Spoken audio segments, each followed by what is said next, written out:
support House Resolution 918. Joe Biden has repeatedly lied to the American people about his family's corrupt influence peddling schemes. He told the American people he never spoke to his son about his family's business dealings. He claimed there was an absolute wall between his official government duties as vice president and his family. He said his family never made money from China. All of these are blatant lies. Our investigation has revealed how Joe Biden knew of, participated in, and benefited from his family cashing in on the Biden name around the world. Since January, we have learned some of the following. The Bidens created 20 shell companies, most of which were created while Joe Biden was vice president. The Bidens and their associates then raked in over $24 million through these shell companies from China, Russia, Ukraine, Kazakhstan, and Romania between 2014 and 2019. At least 10 members of the Biden family have benefited or participated in these schemes.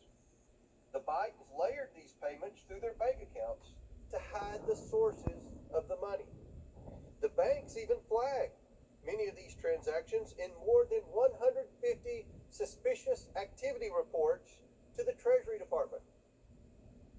One bank investigator was so concerned about Hunter Biden's financial transactions with a Chinese company that he wanted to reevaluate the bank's relationship with him. He noted that his transactions served, and I quote, no current business purpose, end quote. That's what I call a shell company. According to Devin Archer, a Biden family associate, Joe Biden was the brand of the business. The brand showed up. Joe Biden spoke to his son's associates by speakerphone over 20 times, dined with foreign oligarchs and a Burisma executive, and had coffee with his son's Chinese associate, all when he was vice president.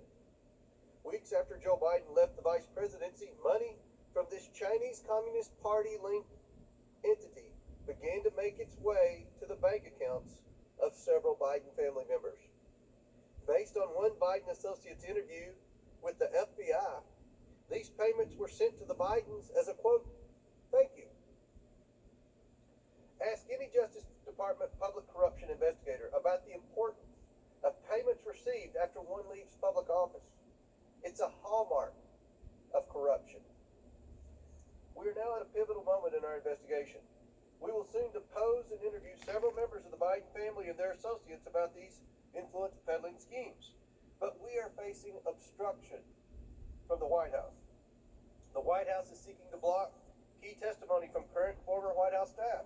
It's also withholding thousands of records from Joe Biden's time as vice president.